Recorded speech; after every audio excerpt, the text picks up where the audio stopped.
in the dozens, if not in the hundreds of Christian monuments. To the Vikings who came to our shore in 795 AD, obviously the Shannon waterway was their main thoroughfare into the centre of the island.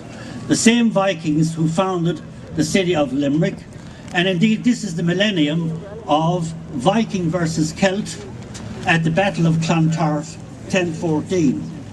And the leading Celt was the High King of Ireland, Brian Boru, who had his palace on the Shannon at Kincora, beside the historic town of Killaloe, just 20 miles upriver from Limerick City.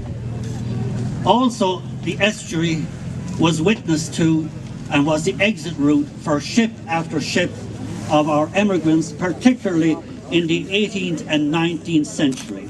Small ships and fragile by today's standards, many leaving directly for the New World, North America, to places like Baltimore, or indeed up the St. Lawrence River as far as Quebec City. Some left for cities like Bristol and Liverpool, for onward passage to Van Diemen's Land, Australia, islands in the Caribbean, and so on. Ships of tears and sadness.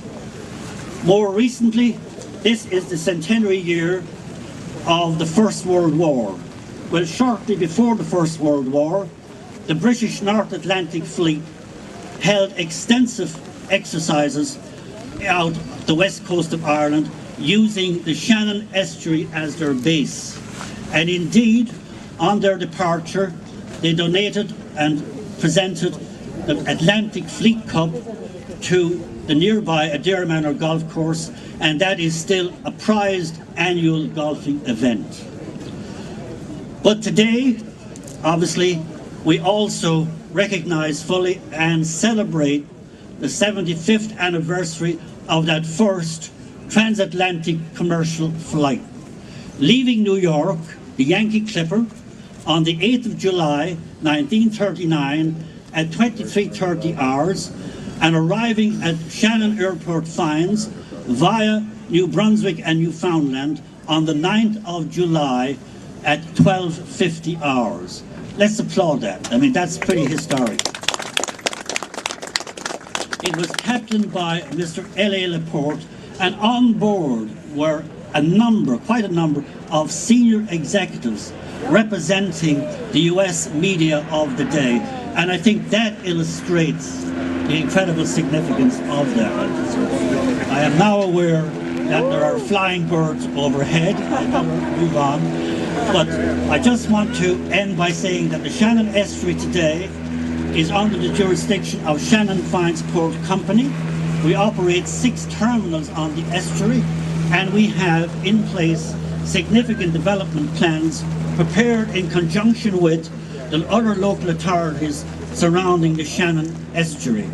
On that note, I will conclude by saying this plaque commemorates and captures very, very well that historic flight, but it also captures in our memory all who have used the Shannon Estuary and Shannon River throughout the ages, whether they be early Christian monks, Vikings, Celtic warriors, merchant seamen, or emigrants, and very importantly today, the passengers and crews of the flying boats that continue to use Foynes for quite a lengthy period.